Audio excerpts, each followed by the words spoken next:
Hello everyone, स्वागत है आप सभी का 700 प्लस क्वेश्चन सीरीज में।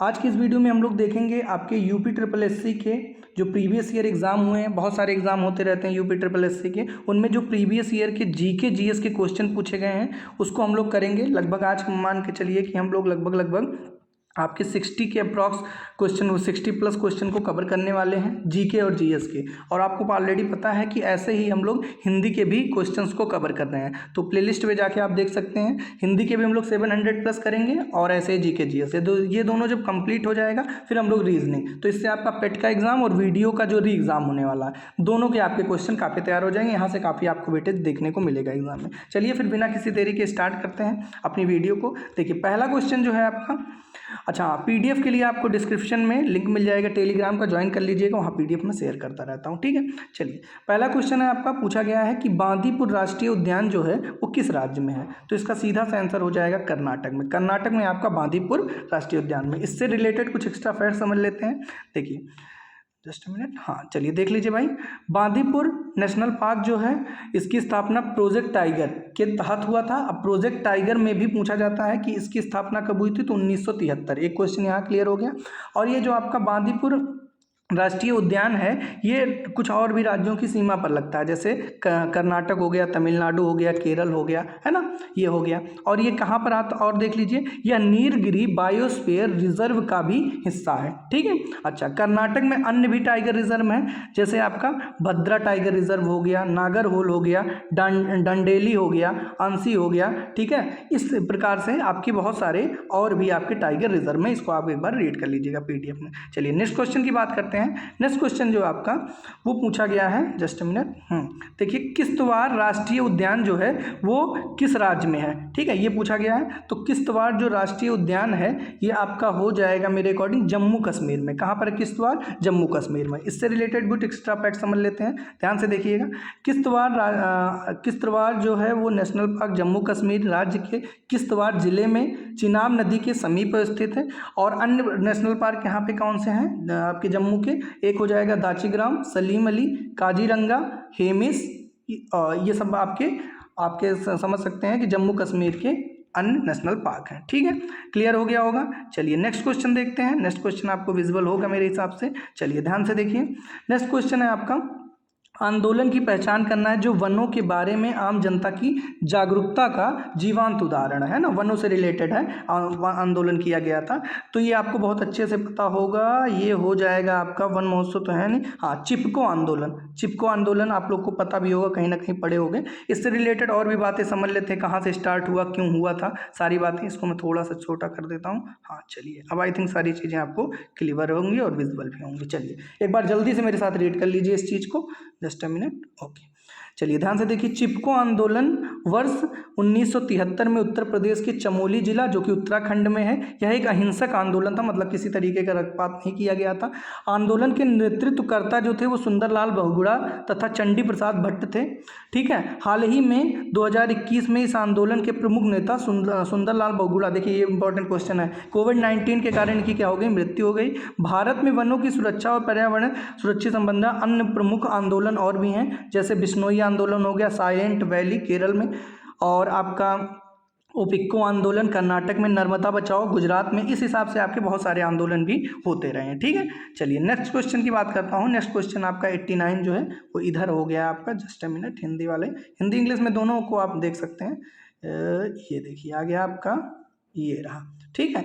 इसमें पूछा गया आपका सिंपल जो है वो है आपका कि देखिए भारत में एआई के नेतृत्व वाले नवाचार में तेजी लाने के लिए national association of software and services, NASSCOM जिसे बोलते हैं, मार्च 2021 में एआई गेम चेंजर कार्यक्रम की घोषणा की है। तो नेस्कॉम ने एआई कार्यक्रम की घोषणा की है।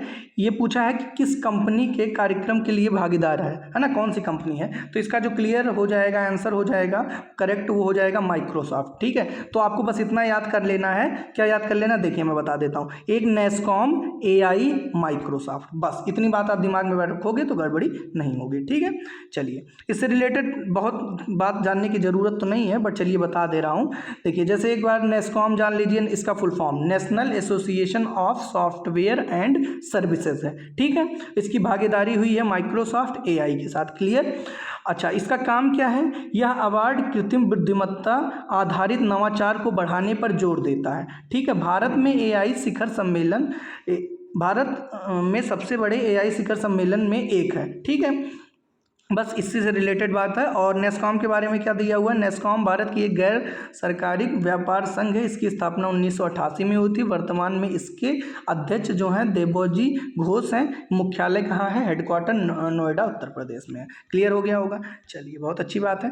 अगले क्वेश्चन की बात करें। अगला क्वेश्चन आपसे जो पूछा गया है वो पूछा गया था, भारत में पहले स्वदेशी रूप से विकसित ऐप स्टोर की पहचान करें जो विभिन्न डोमेन और सार्वजनिक सेवाओं की श्रेणियों में 965 से अधिक लाइव ऐप होस्ट करता है ना। कौन सा ऐसा ऐप है? तो इसका जो करेक्ट आंसर हो जाएगा वो हो जाएगा मोबाइल सेवा ऐप स्टोर हो जाएगा, ठीक है। क्लियर हो गया होगा। चलिए, इससे रिलेटेड कुछ बातें जान लेते हैं जल्दी से। मोबाइल सेवा ऐप स्टोर जो है भारत का पहला स्वदेशी रूप से विकसित ऐप स्टोर है जो विभिन्न डोमेन और सार्वजनिक सेवाओं में 965 से अधिक लाइव ऐप होस्ट करता है। क्लियर? तो ये भूलिएगा नहीं, मोबाइल सेवा ऐप स्टोर। चलिए, ये इंपॉर्टेंट क्वेश्चन है थोड़ा सा, कई बार ये 2-3 बार एग्जाम में पूछा गया है। इसको मैं और छोटा कर दूं ताकि आपको चारों ऑप्शन दिखें। ये जस्ट अ मिनट, ये रहिए। तो चलिए पहले ये रहा। हाँ, देखिए क्या है क्वेश्चन, पढ़िए पहले। कह रहा है अन्य परंपरागत तरीकों की तुलना में प्रेशर कुकर से खाना बनाने से खाना तेज़ी से क्यों पक जाता है? ऐसा कुछ क्वेश्चन है। तो इसके ऑप्शन दिए हुए हैं बहुत सारे। पहला ऑप्शन दिया हुआ है जैसे कुकर के अंदर क्या होता है, पानी का क्वथनांक घटने से। ये तो एकदम नहीं होगा, क्वथनांक बढ़ने से होगा। तो उस हिसाब से अधिक क्वथनांक, ये देखिए अधिक क्वथनांक तेज़ी से खाना क्या होता है, पकने की क्षमता। तो ऑप्शन सी क्या हो जाएगा? करेक्ट हो जाएगा। क्लियर? चलिए, इसका थोड़ा सा एक्सप्लेनेशन देख लीजिए। देखिए यहाँ पे एक्सप्लेनेशन भी दिया हुआ है। अन्य परंपरागत तरीकों की तुलना में प्रेशर कुकर में खाना जल्दी पक जाता है क्योंकि ढक्कन की बनावट के, ध्यान से पढ़ लीजिए, ढक्कन की बनावट के कारण दबाव जो है बढ़ जाता है जिससे क्वथनांक जो है अधिक हो जाता है और खाना जल्दी पक जाता है। क्लियर हो गया होगा। चलिए, इससे रिलेटेड और कोई क्वेश्चन देखते हैं। देखिए अगला क्वेश्चन है आपका, which instrument is use to measure humidity? Humidity को मेजर करने के लिए क्या प्रयोग किया जाता है? कौन सा इंस्ट्रूमेंट? तो ये होता है आपका क्या? हाइग्रोमीटर। क्या होता है? हाइग्रोमीटर। अच्छा, हाइड्रोमीटर लगे हाथ बता दो। हाइड्रोमीटर जो होता है, हाइड्रो मतलब क्या होता है? जल, है ना, H2O हाइड्रो।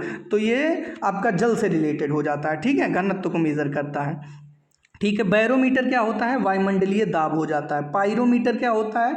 ये उच्च उष्मा को जो है वो मेजर करता है। चलिए इसका एक्सप्लेनेशन में अच्छे से देख लेते हैं। ये देखिए सारी चीज़ें अच्छे से लिखी हुई हैं। देखो, हाइग्रोमीटर आपका क्रिया हो जाता है आर्द्रता मापी, हाइड्रोमीटर अपेक्षित घनत्व मैंने बता दिया, बैरोमीटर वायुमंडलीय दाब, पायरोमीटर उच्च ताप, है ना, जैसे सूर्य का प्रकाश में मेजर करने के लिए, ठीक है। ये हो गया। चलिए नेक्स्ट क्वेश्चन की बात करता हूँ। नेक्स्ट क्वेश्चन आपसे जो पूछा गया है वो है आपका, ईस्ट इंडिया कंपनी के निम्नलिखित गवर्नर जनरलों में से सबसे विवादास्पद नीति किसने पेश की थी जिसे व्यापगत सिद्धांत कहा गया? तो ये आपका कर्जन तो होगा नहीं, माउंटबेटन होगा नहीं, क्या हो जाएगा? डलहौजी हो जाएगा, ठीक है। इसी ने हड़प नीति वगैरह लाया था, ठीक है, तो ये डलहौजी हो जाएगा। चलिए देख लीजिए, इसका थोड़ा सा एक्सप्लेनेशन समझ लीजिए, ज़्यादा कुछ जानने की ज़रूरत नहीं है, बस ध्यान से एक बार देख लीजिए। लॉर्ड डलहौजी ने 1848 में गवर्नर जनरल बनकर भारत आए थे। आते ही उसने घोषणा की थी कि उसने भारत के सभी देशी राज्यों को खत्म करके कुछ बात कही है और राज्यों के अधिग्रहण, इसी को हड़प नीति कहा गया था। इस नीति के तहत क्रमशः सतारा, जयपुर, संबलपुर, उदयपुर, झांसी का विलय कर लिया गया था, ठीक है। और अन्य नीति के तहत अंततः उसने अवध के राज्यों को भी राज्य को भी नवाब वाजिद अली शाह पर कुशासन का आरोप लगाकर हड़प कर लिया था, ठीक है। और लॉर्ड कर्जन का संबंध किससे? कर्जन का तो बंग आंदोलन जान ही रहे होगा, बंगाल का जो विभाजन हुआ था। माउंटबेटन का संबंध भारत पाकिस्तान के बंटवारे से रिलेटेड है, ठीक है। और वारेन हेस्टिंग कौन थे? भारत के प्रथम गवर्नर जनरल, ये भी कई बार पूछा गया है, ठीक है। चलिए अगले क्वेश्चन की बात करते हैं। अगला क्वेश्चन है, चलिए एक बार रीड कर लीजिए, ऑप्शन उधर लिखे हुए हैं। तो देखिए क्या है, टाटा सन्स साइरस मिस्त्री मामले में सुप्रीम कोर्ट के निर्णय के संबंध में, है ना। तो इससे रिलेटेड ऑप्शन जब देखेंगे तभी क्लियर हो पाएगा। जस्ट अ मिनट,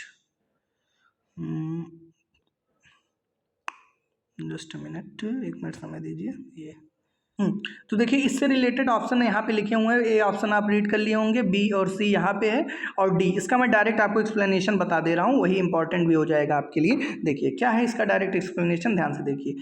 है आपका टाटा सन्स साइरस मिस्त्री मामले में सुप्रीम कोर्ट की 3 सदस्यीय पीठ, जिसमें आपके कौन थे, बोबड़े जस्टिस और बोपन्ना तथा रामा सुब्रमण्यन ने साइरस मिस्त्री को टाटा सन्स के चेयरमैन से हटाने के कदम को उचित बताते हुए उनके फैसले को बरकरार किया था। तो इससे रिलेटेड आपको यही इन्फॉर्मेशन जाननी थी, और ऑप्शन अगर देते हैं तो ये ऑप्शन सी में ये ऐसा कुछ दिया हुआ है कि मतलब जो उन्होंने बताया था, वो जो अपना फैसला लिया था वो फैसला एकदम सही था, उसी से रिलेटेड इनको क्या करना था, निर्णय देना था। ठीक है, तो ये हो गया आपका ये वाला क्वेश्चन। चलिए नेक्स्ट क्वेश्चन पर आ जाते हैं, जस्ट अ मिनट।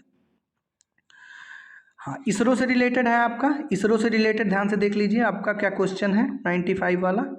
देखिए इसरो ने आपसे क्या क्वेश्चन कहा गया है, इसरो है भारतीय अंतरिक्ष अनुसंधान संगठन मतलब इसरो ने देश के सबसे पहले मानव अंतरिक्ष मिशन गगनयान पर सहयोग के लिए निम्नलिखित में से किस देश की अंतरिक्ष एजेंसी के साथ समझौता किया है। ठीक है, तो आपको क्या दिमाग में रखना है, गगनयान, इसरो और फ्रांस, ऐसे मैंने दिमाग में बैठाया है। तो आपको इसका जो करेक्ट आंसर हो जाएगा वो डायरेक्ट क्या हो जाएगा, इसका करेक्ट आंसर आपका फ्रांस होने वाला है। ठीक है, तो इसरो क्या क्या दिमाग में रखना है,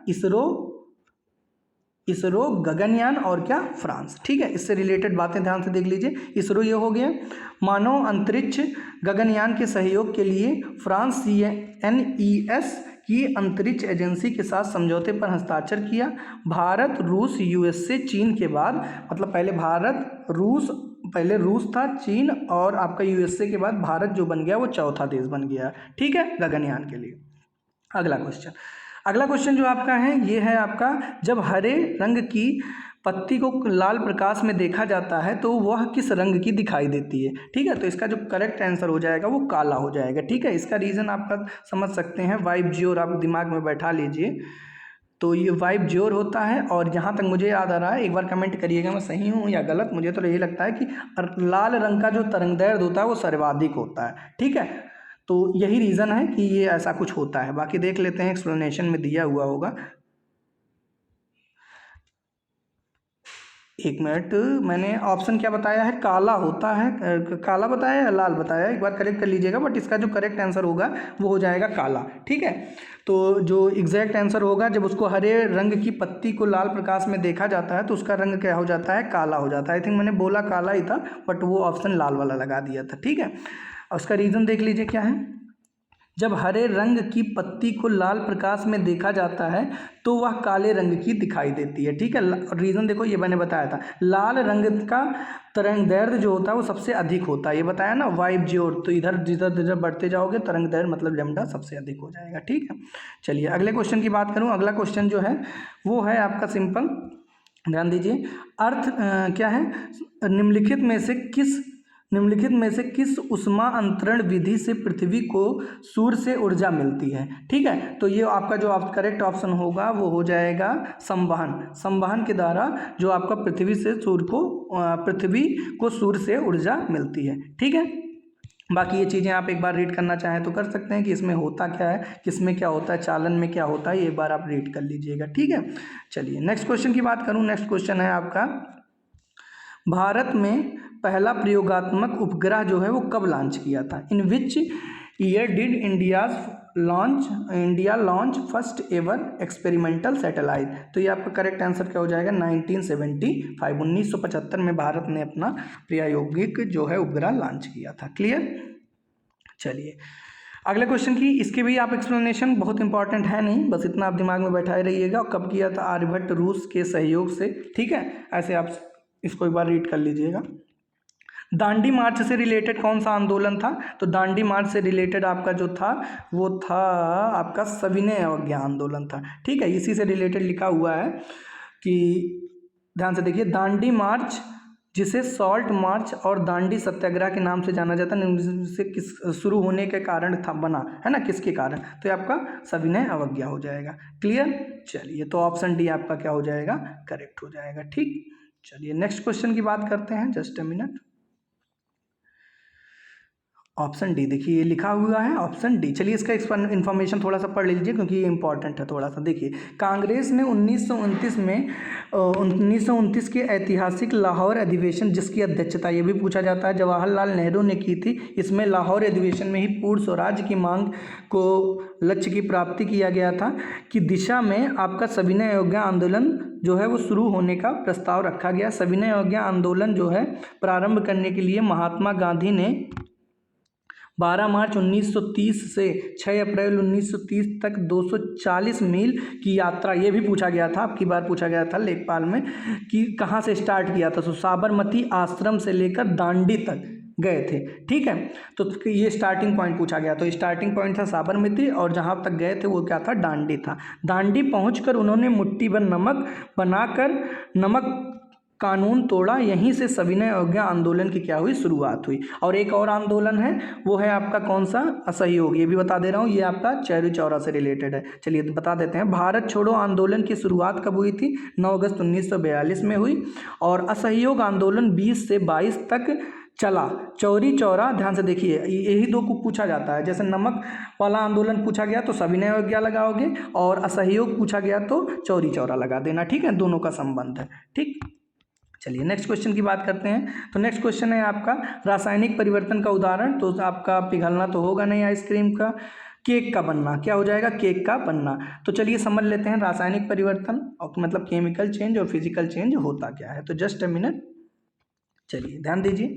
क्या है, भौतिक परिवर्तन वह परिवर्तन होता है जिसमें परिवर्तन को हटा देने पर पुनः वह अवस्था मिल जाती है। ठीक है, जैसे आपका मतलब कोई परिवर्तन हुआ, उसको रीगेन कर लिए। ठीक है, तो ये कैसा परिवर्तन हो गया, आपका सिंपल भौतिक परिवर्तन हो गया। लेकिन रासायनिक में एक बार अगर कन्वर्ट हो गया तो वो दोबारा नहीं मिल सकता। ठीक है, ये आपका क्लियर हो जाएगा। तो वही है कि केक अगर एक बार बन गया तो दोबारा नहीं मिल सकता। आइसक्रीम पिघल गया, फिर उसको मेल्ट किया जा सकता है, मतलब फिर उसको जमाया जा सकता है, ये सब हो सकता है। पानी भाप में परिवर्तित हुआ, भाप से फिर पानी मिल सकता है। ठीक है, ये सब आपका कैसे हैं, भौतिक परिवर्तन है। ठीक है, लेकिन आपसे क्या पूछा था, रासायनिक। क्लियर।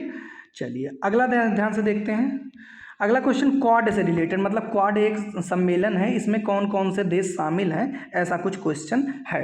ठीक है, तो इसमें जो है आपका चाइना तो नहीं है, तो पहला ऑप्शन तो होगा नहीं। और ऑस्ट्रेलिया, साउथ कोरिया भी नहीं है, तो ये भी नहीं होने वाला है। और आपका फिर यहाँ पे हाँ ऑप्शन डी जो हो जाएगा वो करेक्ट हो जाएगा। कौन कौन से देश हैं, इंडिया है, यूएसए है, जापान है, ऑस्ट्रेलिया है। ठीक है, ये क्वाड में 4 देश हैं। ठीक है, इससे थोड़ा सा आप इससे रिलेटेड फैक्ट भी जान लीजिए।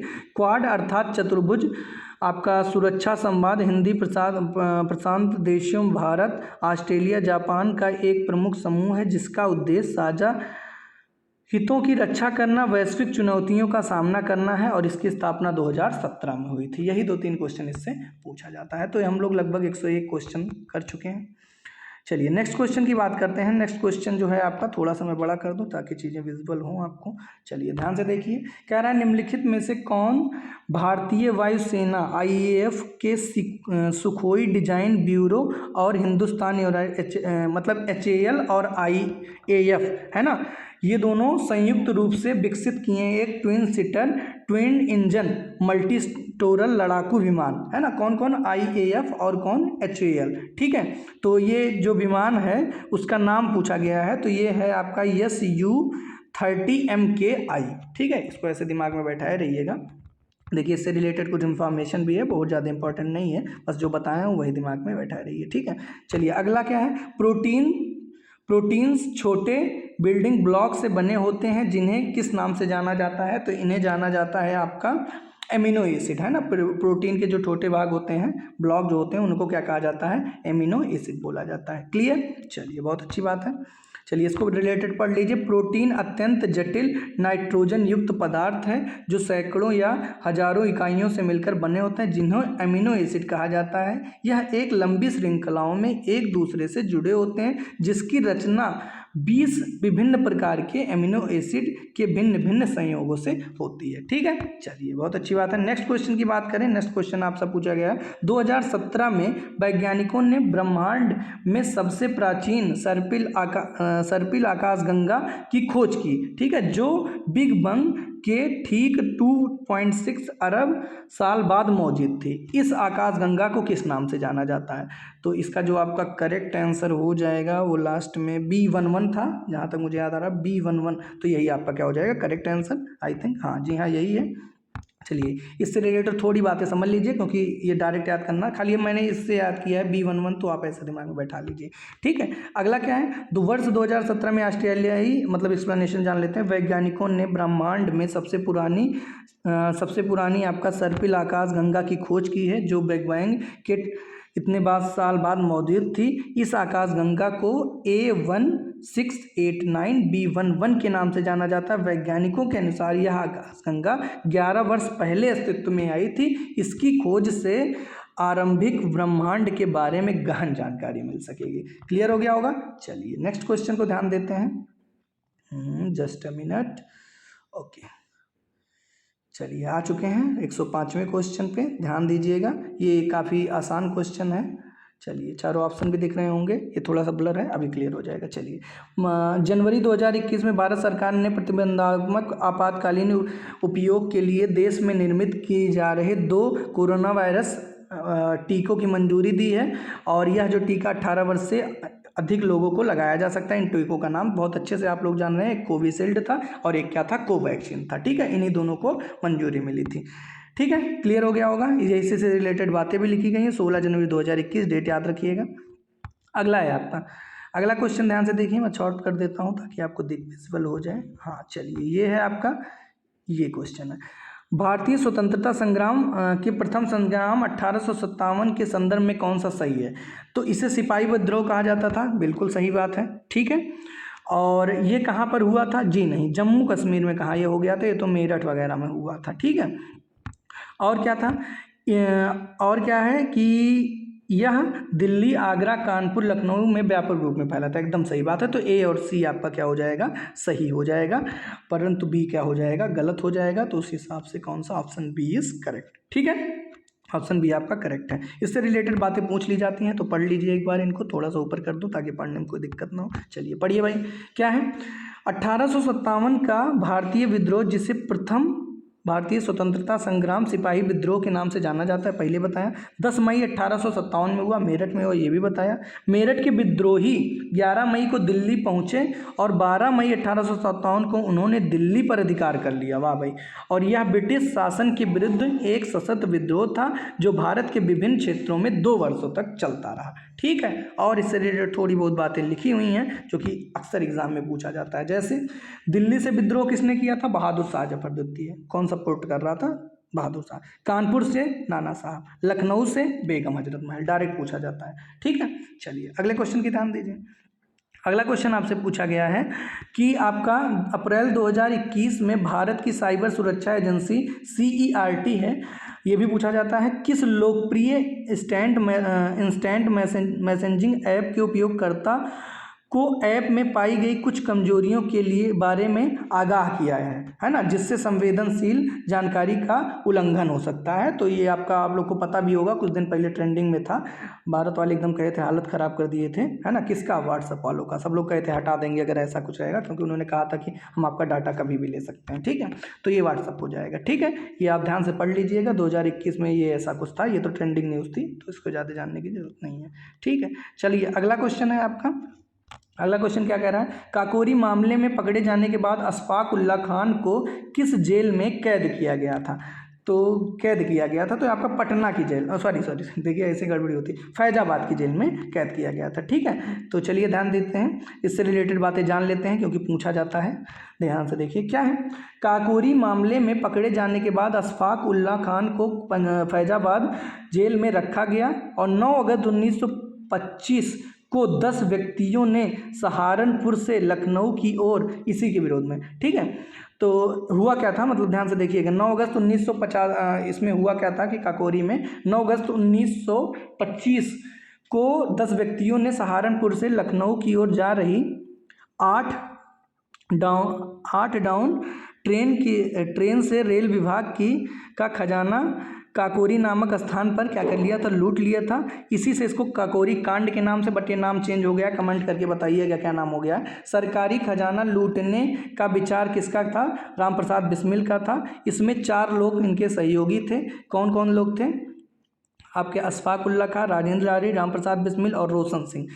इनको गिरफ्तार करके 1927 में इनको क्या दे दी गई थी, फांसी दे दी गई थी। इसका नाम बताइएगा, मतलब काकोरी ट्रेन डकैती का नाम बदल कर अब क्या कर दिया गया। चलिए पानीपत से रिलेटेड लड़ाई के बारे में बात कर लो। तो पानीपत आपका पहला युद्ध हुआ था 1526 में हुआ था।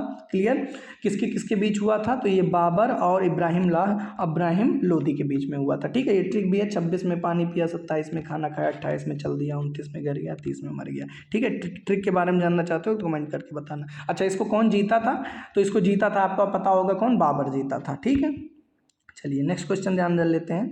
वीडियो थोड़ी सी लंबी हो रही है, बट पेशेंस बनाए रखिएगा क्योंकि इंपॉर्टेंट क्वेश्चन है। चलिए ध्यान से देखिए क्या है। अगला क्वेश्चन है आपका, मरुस्थलीय मिट्टी के बारे में निम्नलिखित में से कौन सा कथन सत्य है। तो मरुस्थलीय मिट्टी के बारे में आपका जो कथन होगा, यह मूल रूप से रेतीली है, जी नहीं। ये क्या होता है, नमी की मात्रा को बरकरार रखती है। ठीक है, सॉरी तो देखिए गलत मैं भी बोल रहा हूँ, वही मुझे लगा कि मैं बोल क्या रहा हूँ।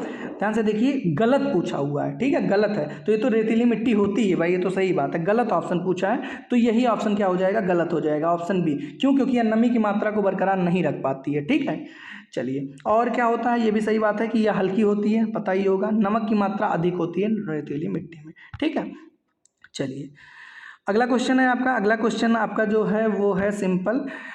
ये क्या लिखा हुआ कि पेमा यांग तशे है ना, पेमा यांग तशे जो है ये मठ जो है भारत में किस राज्य में स्थित है। तो जैसा नाम वैसा आप समझ जाइए, ये अजीब सा नाम भी लग रहा है, तो ये अजीब सी जगह होगा भी, सिक्किम है ना, ये वहीं की कुछ लैंग्वेज वगैरह लग रही है।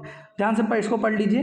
पेमा यांग तशे मठ जो है सिक्किम राज्य के सबसे प्राचीन मठों में से एक है। यह मठ प्राचीन मठ निंगमा बौद्ध से संबंधित है। यह मठ एक 3 मंजिला इमारत से निर्मित है और इस मठ की दीवार पर संतों की मूर्तियां का चित्रण किया गया है। ठीक है, चलिए अगला क्वेश्चन बहुत आसान है। कुतुबुद्दीन ऐबक किस वंश का शासक था।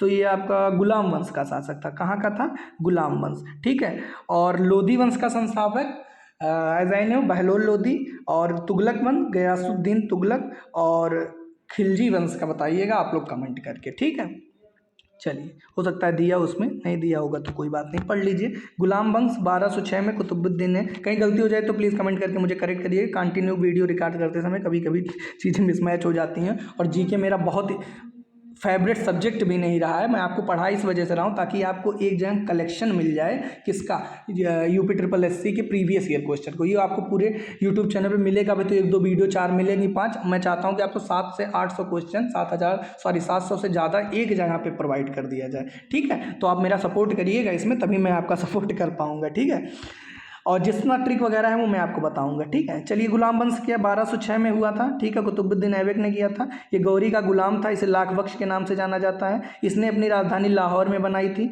और कुतुब मीनार की नींव इसने ही डाली थी, और इसको पूरा कराया था किसने, इल्तुतमिश ने। ठीक है, और दिल्ली का कुवत उल इस्लाम मस्जिद तथा अजमेर का 2.5 दिन का झोपड़ा का निर्माण भी कुतुबुद्दीन ऐबक ने कराया था। क्लियर, चलिए और ध्यान से समझ लीजिए। भारत का विभाजन रेखा पर, ये विभाजन रेखा की जो लाइन है भारत और उसकी पाकिस्तान की, ये पूछा जा रहा है। तो ये आपका क्या हो जाएगा, खून बहुत वहाँ के गिरा था, यही इसकी ट्रिक है। तो रेड क्लिफ है ना, खून कैसा होता है, रेड क्लिफ। और भारत और चीन के बीच में मैकमोहन। ठीक है, और देखिए इससे रिलेटेड बातें दी हुई हैं यहाँ पे। तो इसका करेक्ट आंसर क्या हो जाएगा, करेक्ट आंसर तो आपका बी मैंने बता ही दिया, आपका रेड क्लिफ है। और भारत और श्रीलंका के बीच में कौन सी लाइन है, तो पाक स्ट्रेट बोला जाता है। और अफगानिस्तान और पाकिस्तान के डूरंड लाइन है। मैकमोहन में ऑलरेडी बता दिया, भारत और चाइना के बीच में। क्लियर हो गया होगा। चलिए अगले क्वेश्चन की बात करते हैं। अगला क्वेश्चन जो है आपका वो है 2018 में भारत के किस सशस्त्र बल ने प्रधानमंत्री के डिजिटल इंडिया, आयुष्मान भारत और मिशन इंद्रधनुष के दृष्टिकोण को ध्यान में रखते हुए, ये क्या लिखा हुआ है, मेडा वॉच क्या है आई थिंक नामक एक अभिनव, अभी इसके क्लियर हो जाएगा, अभिनव मोबाइल ऐप जो है लॉन्च किया है। तो ये आपका जो होगा वो होगा आपका वायुसेना ने किया था। ठीक है, चलिए इसके देख लेते हैं क्या लिखा हुआ है। मेड वॉच है ना, मेड वॉच, वही मैं कह रहा था, इसमें कुछ टाइपिंग एरर है, मेड वॉच। चलिए इसको समझ लीजिए। तो 2018 में 86वीं वर्षगांठ पर आपका आयुष्मान भारत और मिशन इंद्रधनुष के प्रधानमंत्री के दृष्टिकोण को ध्यान में रखते हुए मेड वॉच नाम से एक अभिनव मोबाइल ऐप जो है वो लॉन्च किया गया था। ठीक है, और इसकी जो आपकी कल्पना की थी IAF डॉक्टरों द्वारा किया गया था। इसे शून्य वित्तीय परिव्यय के साथ सूचना प्रौद्योगिकी निदेशालय DIT द्वारा विकसित किया गया था। मेड वॉच हवाई योद्धाओं और भारत के सभी नागरिकों को सही जानकारी प्रदान करेगा। ठीक है, तो मेड, बस इतना दिमाग में रखो, मेड वॉच और आपका क्या हो जाएगा, वायुयान से रिलेटेड है। क्लियर? चलिए अगला क्वेश्चन ध्यान दीजिए, ये इंपॉर्टेंट क्वेश्चन है, वैसे भी जनरल नॉलेज के पर्पज से, कि इंसुलिन पाई जाती है, कौन सी धातु में इंसुलिन पाई जाती है? तो आपका करेक्ट आंसर हो जाएगा क्या, जिंक में आपका इंसुलिन पाया जाता है। क्लियर? तो ये आपका करेक्ट हो जाएगा। और चलिए, रानी लक्ष्मीबाई का विवाह निम्नलिखित में से किसके साथ, किस राजा के साथ हुआ था? चलिए ध्यान से, ये सबको लगभग पता ही होगा, और ऑप्शन देखते ही अभी सबको और भी याद आ जाएगा, और आई थिंक आपको याद आ चुका होगा। तो बताइए, रानी लक्ष्मीबाई का विवाह किसके साथ हुआ था? तो गंगाधर राव के साथ हुआ था। क्लियर है? चलिए नेक्स्ट। अच्छा, इससे रिलेटेड थोड़ी सी बातें जान लीजिए, इंपॉर्टेंट है, देखिए ध्यान से। क्या है? रानी लक्ष्मीबाई का विवाह 14 वर्ष की आयु में ही हुआ था। 1842 में 40 वर्ष के गंगाधर राव नेवालकर से हुआ था, जो झांसी का तत्कालीन महाराजा थे। रानी लक्ष्मीबाई का जन्म कहाँ हुआ था? वाराणसी में हुआ था, और ये एक मराठी ब्राह्मण परिवार से थी। क्लियर? चलिए अगले क्वेश्चन की बात करता हूँ। अगला क्वेश्चन जो है आपका, कौन सी पहली मिसाइल है जिसे भारत ने विकसित किया है? तो पहली मिसाइल जिसे भारत ने विकसित किया है, तो ये हो जाएगा आपका, जस्ट अ मिनट, पृथ्वी हो जाएगा। क्या हो जाएगा? पृथ्वी हो जाएगा। और इसको मैं याद भी करा देता हूँ, ये सरफेस टू सरफेस मार करने वाली मिसाइल है। क्यों? क्योंकि आप ध्यान से समझ लीजिए, जैसे पृथ्वी है तो पृथ्वी पर चीज़ें सरफेस पर होती हैं, ऐसे दिमाग में बैठा लो, ये पूछा भी जाता है। पृथ्वी पहली मिसाइल है जिसे भारत में विकसित किया गया था। जमीन से जमीन मार करने वाली कम दूरी की बैलिस्टिक पात्र है, और इसकी न्यूनतम मारक क्षमता जो है वो 40 है, और इसकी जो अधिकतम मारक क्षमता है वो 250 है। क्लियर? चलिए अगले क्वेश्चन की बात करते हैं। अगला क्वेश्चन जो आपसे पूछा गया है वो है आपका, इससे रिलेटेड मैं बता भी चुका हूँ, अंतरिक्ष में भारत के पहले भारतीय मानव मिशन के नाम की पहचान करें, जिसका उद्देश्य भारत की निचली कक्षा LEO के, जस्ट अ मिनट मानिए, लगातार बोलते बोलते एकदम हालत ख़राब हो जाता है।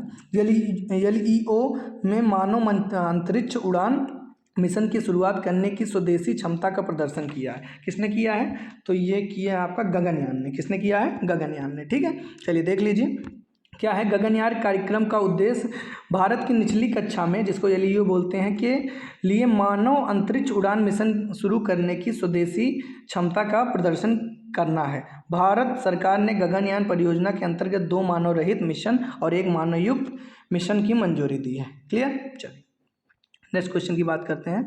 नेक्स्ट क्वेश्चन है आपका, अप्रैल 2021 में वीडियो कॉन्फ्रेंसिंग के माध्यम से आयोजित विश्व बैंक IMF की 103वीं विकास समिति की बैठक जो हुई है, उसमें भारत का प्रतिनिधित्व जो है वो किसने किया था? तो ये आपका किया था निर्मला सीतारमण ने किया था। ठीक है, चलिए इसका एक्सप्लेनेशन देख लेते हैं, जस्ट अ मिनट।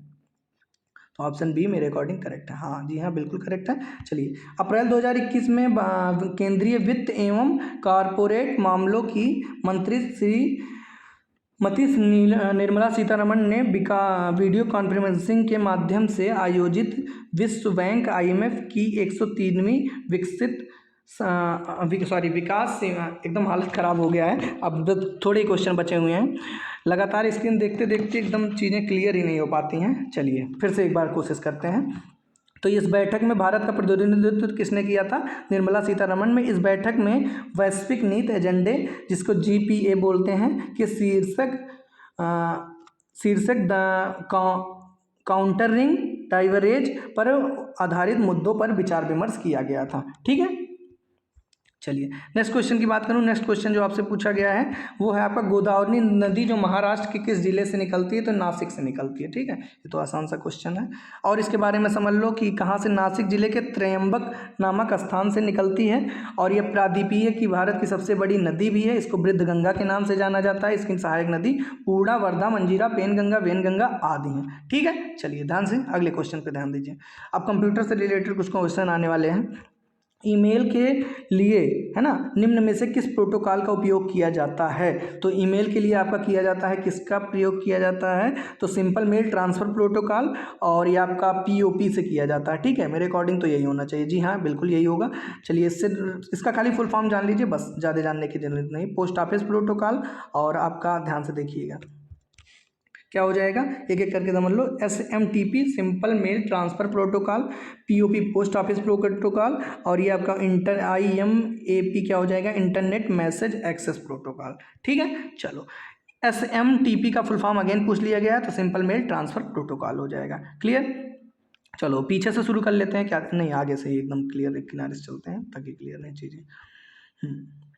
ये बता ही दिया सिंपल मेल ट्रांसफर प्रोटोकॉल। अगला बाइनरी के बारे में पूछा गया था। बाइनरी प्रणाली में जो बेस होता है, पहले तो ये जान लो कि बाइनरी का बेस जो होता है वो 2 होता है, या तो 0 या तो 1 में लिखा जाता है। तो उस बिहार पे क्या हो जाएगा, ऑप्शन सी करेक्ट हो जाएगा। ठीक है, इसमें ज़्यादा बताने की कुछ खास ज़रूरत है नहीं।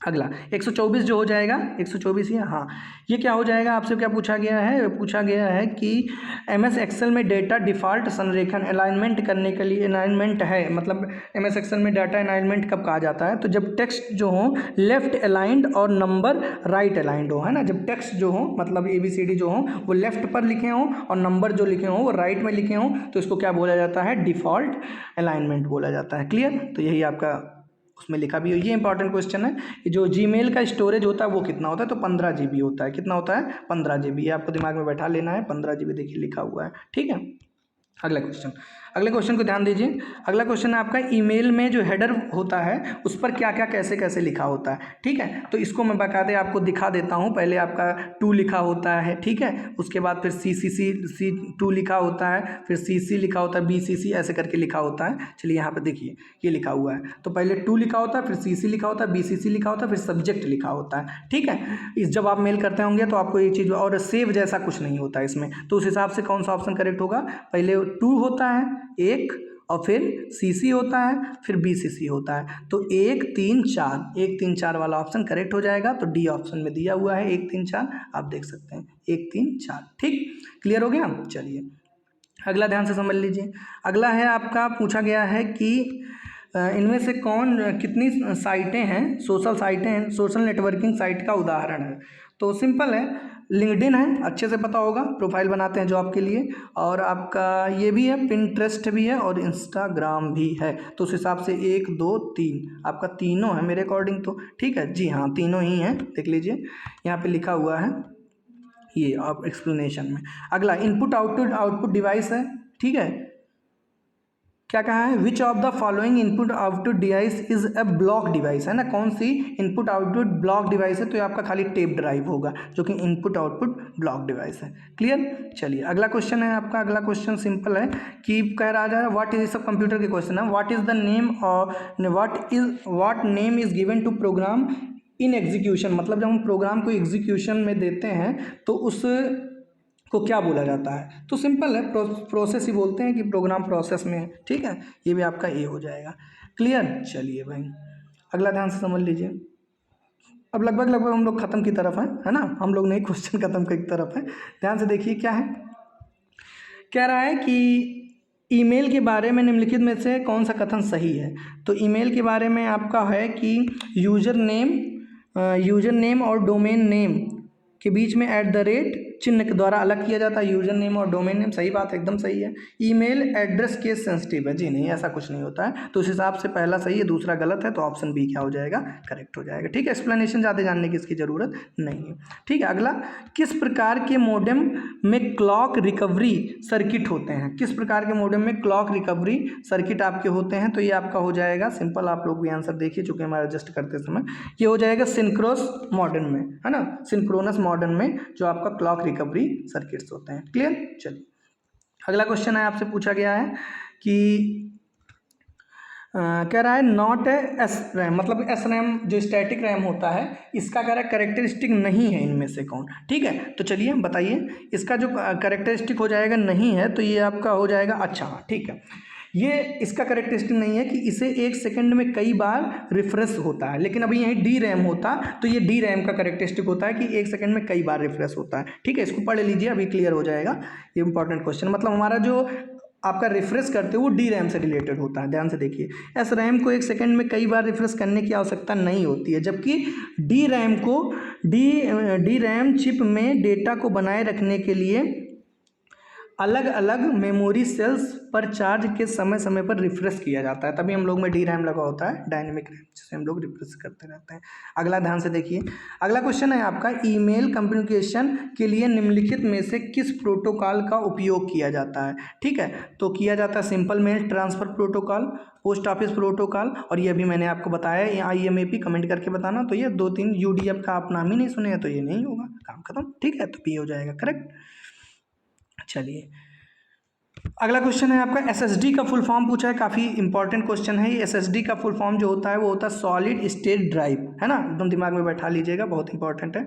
अगला सब कंप्यूटर से रिलेटेड क्वेश्चन है और यहीं से आपके एग्जाम में मिल जाएंगे। कंप्यूटर स्टार्टअप कौन सा प्रोग्राम निष्पादन के लिए कर्नेल की मुख्य मेमोरी को जोड़ता है। ठीक है, तो ये सिंपल आपका जब बूस्ट वगैरह करते हैं कंप्यूटर को, है ना, बूट स्ट्रैप प्रोग्राम में ऐसा कुछ होता है। ठीक है, तो लगभग हम लोग खत्म की तरफ ही आ ही चुके हैं, जस्ट ए मिनट पेशेंस बनाए रखिएगा।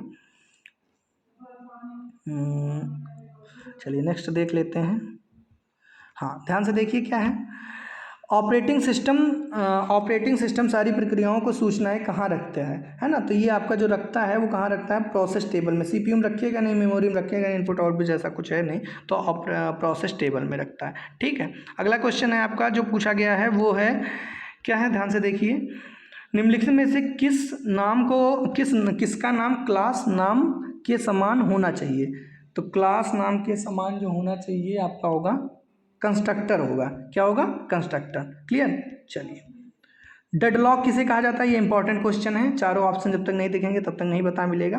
डेडलॉक क्या है, ध्यान से देखिए, डेडलॉक होता है आपका पहला ऑप्शन, जब प्रत्येक प्रोसेस अवरुद्ध हो जाता है और रिसोर्स रिलीज करने के लिए दूसरे की प्रतीक्षा करता है, तो इसी को क्या बोला जाता है, डेडलॉक। एकदम सही बात है। ठीक है, यही यहाँ पे इसका एक्सप्लेनेशन भी लिखा हुआ है। निम्नलिखित में से कौन सा विकल्प जो है विंडो को 2 भाग में बांटता है, तो बहुत आसान है, विंडो को 2 भाग में कौन बांटता है, तो ऑप्शन सी हो जाएगा, व्यू विंडो स्प्लिट, है ना, ये 2 भाग में बांट देता है, ऑप्शन सी इज करेक्ट। बस एक बार देख लीजिए इन सब क्वेश्चन को, ज़्यादा कुछ है नहीं। कितने हैं, लगभग 150 के आसपास थे जहाँ तक मुझे पता है। लगभग कितने में 150 हैं, तो हम लोग 140-45 तक पहुँच ही चुके हैं, बस पेशेंस बनाए रखिएगा। तो कहाँ तक थे जस्ट मिनट, हाँ चलिए 140, 10 क्वेश्चन और जल्दी से बस आंसर के हिसाब से देख लीजिए। क्या है आपका, निम्नलिखित में से किन रीसेंट ट्रेंड्स को प्रोसेसर, मेमोरी इत्यादि जैसे विभिन्न कंप्यूटिंग संसाधनों को सारांशन के रूप में परिभाषित किया जाता है, जो IT के खर्चे को कम करने के लिए सबसे ज़्यादा प्रभावशाली होता है। तो जी हाँ, वर्चुअलाइजेशन, मतलब जिसमें हम लोग का फिजिकल अपीयरेंस हो जाता है। ठीक है, चलिए और आगे नीचे कुछ था तो नहीं ना, हाँ अरे सॉरी एक क्वेश्चन और था, ध्यान से देखिए क्या होता है।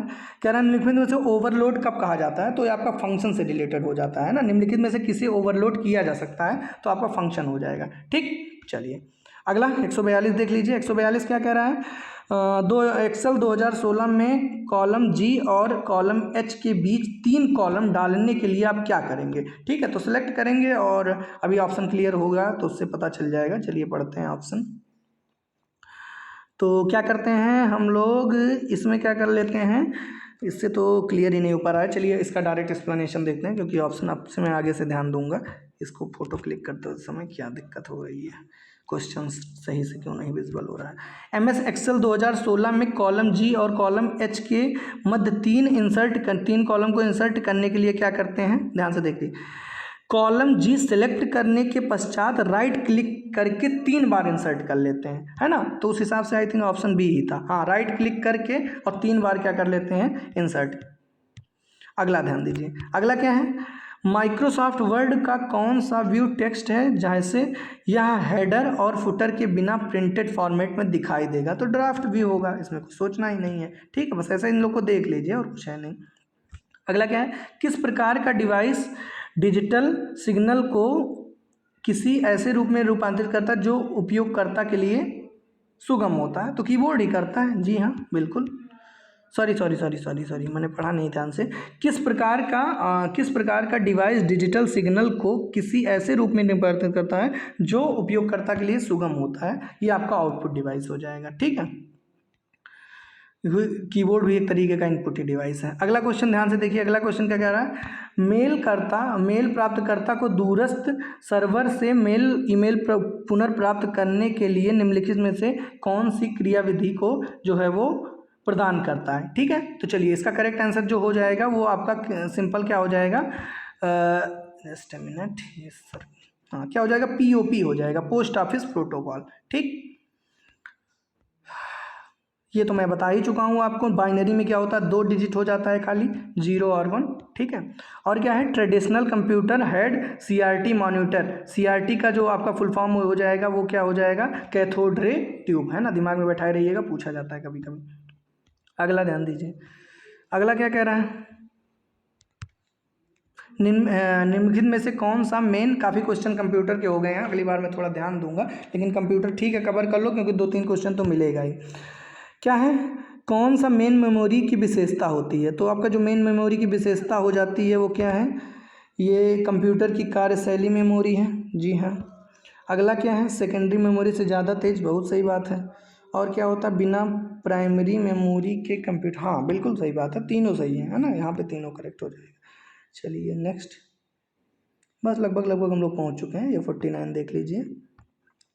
बुकमार्क का उपयोग MS वर्ड में क्यों किया जाता है? तो बुकमार्क का उपयोग जो किया जाता है वो किया जाता है, देखिए डायरेक्ट इसका आंसर देख लेते हैं, हो जाएगा आपका भविष्य में उल्लेख के लिए डॉक्यूमेंट में एक विशिष्ट स्थान देने के लिए, है ना। कि मान लीजिए बुकमार्क आप मोबाइल वगैरह में देखे होंगे, कोई चीज़ आपको दिखी और उसको आप सेव करना चाहते हैं ताकि फिर वो आसानी से ओपन हो जाए, तो बुकमार्क में कर लेते हैं उसको, ठीक है, फ्यूचर से रेफरेंस के लिए। और जी हाँ एकदम हम लोग लास्ट क्वेश्चन पे पहुंच चुके हैं, एक बार खुश हो जाइए अब एक बार, है ना। आप भले पढ़ते पढ़ते ना थके हों, लेकिन मैं पढ़ाते पढ़ाते एकदम थक चुका हूँ, ठीक है, लगभग 50 मिनट के आसपास हम लोग पहुँच चुके हैं। ऐसे ही हम लोग पूरे, जब तो भाई देखो 700 क्वेश्चन करना है तो एफर्ट तो लगाना ही पड़ेगा, है ना। माइक्रोसॉफ्ट एक्सेल में फॉर्मेट पेंटर को कई बार क्रमानुसार उपयोग करने के लिए निम्नलिखित में से कौन सी क्रिया करनी चाहिए? तो एकदम इजी है, ये हो जाएगा फॉर्मेट पेंटर आइकन पर डबल क्लिक कर दीजिए, ठीक है।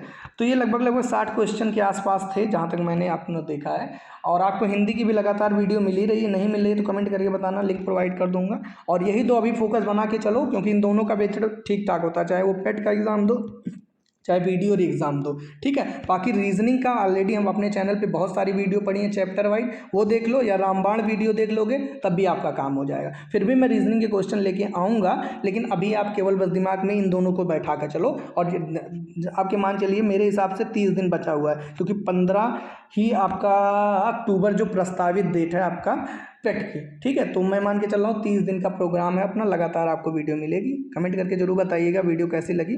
थोड़ी बहुत प्रॉब्लम हो गई होगी क्योंकि मेरी कुछ तबीयत भी नहीं सही है और पैर में थोड़ा सा प्रॉब्लम है, इस वजह से मैं लगातार खड़े होकर भी वीडियो नहीं बना पा रहा हूँ और आपको बोर्ड पर नहीं पढ़ा पा रहा हूँ। तो मेरी मजबूरी थी कि मुझे इस तरह से पढ़ाना पड़ा, ठीक है। तो कैसी लगी वीडियो कमेंट करके बताइएगा, और अगर अच्छा लगे तो प्लीज़ फ्रेंड्स में शेयर करिएगा। मिलते हैं नेक्स्ट वीडियो में। Don't forget to like share and subscribe. Thank you guys for watching my video.